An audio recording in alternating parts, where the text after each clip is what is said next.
माँ की ममता। रमेश अब बड़ा हो गया था, पढ़ लिख कर अब उसकी एक अच्छी सी नौकरी एक शहर में भी लग गई थी।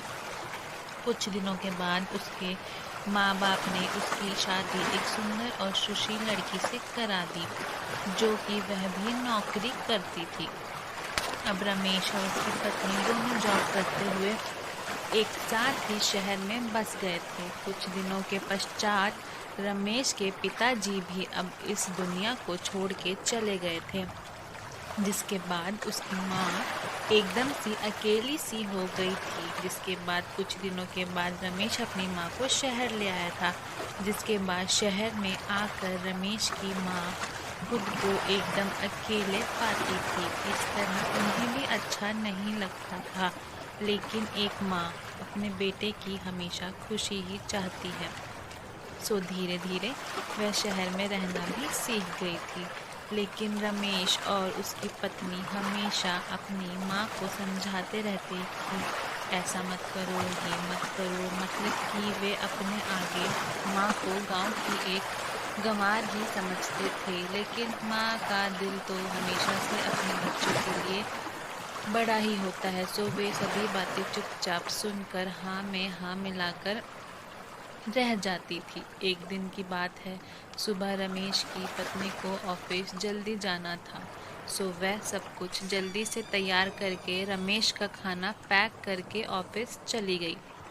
फिर इसके बाद रमेश भी जल्दी जल्दी तैयार होकर ऑफिस निकल गया था। फिर कुछ समय बाद रमेश की माँ ने देखा कि उसका बेटा तो अपना लंच बॉक्स तो घर पर ही भूल गया है।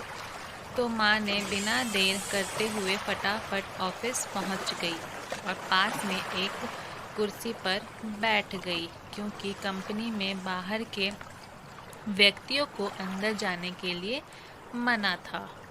सो फिर बेटे को दिक्कत ना हो इसलिए फ़ोन ना करके मैसेज किया, लेकिन रमेश अपने काम में बिजी था। सो माँ के मैसेज पर ज़्यादा ध्यान ना दिया, लेकिन उसकी माँ बाहर कब से उसका इंतज़ार कर रही थी। इस तरह कई घंटे बीत गए और इस बीच कई मैसेज भी किया, लेकिन रमेश का कोई उत्तर नहीं आ रहा था।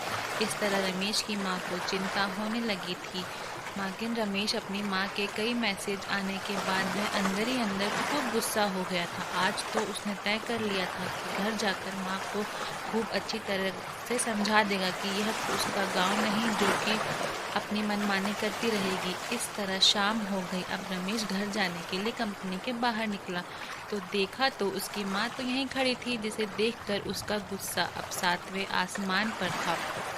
बिना कुछ पूछे ही अपनी माँ को डांट फटकारने लगा कि पहले तब घर में खाली बैठे बैठे मैसेज से परेशान करती रहती है और अब तो आपके कंपनी में भी आ गई है। आखिर उनका यह गांव नहीं है जो मनमानी करती रहेगी। यह सुनकर रमेश की माँ ने खाने का टिफिन रमेश की ओर आगे बढ़ा दिया, जिसे देखकर रमेश को अब समझते हुए देर न लगी कि वह अपना खाना भूल गया था, जिसे माँ ने उसे देने के लिए यहाँ आई थी। इसके बाद रमेश की माँ बोली, बेटा भले ही तुम बड़े हो गए हो, बड़े शहर में रहने लगे हो, भले ही अच्छे बुरे की ज़्यादा समझ आ गई हो, लेकिन मेरे लिए आज भी मेरे कलेजे का टुकड़ा ही हो, जिसे मैंने बचपन से लेकर आज तक पालते हुए आ रही हूँ।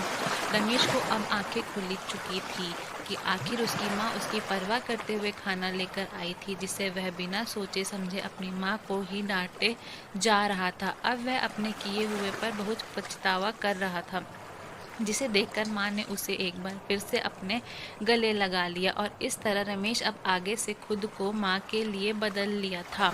अब उनकी पहले से ज़्यादा अच्छे से देखभाल करने लगा था, जिसके बाद माँ को अब शहर भी अच्छा लगने लगा था, क्योंकि अब उसका बेटा फिर से उसे मिल गया था। तो दोनों खुशी खुशी रहने लगे थे।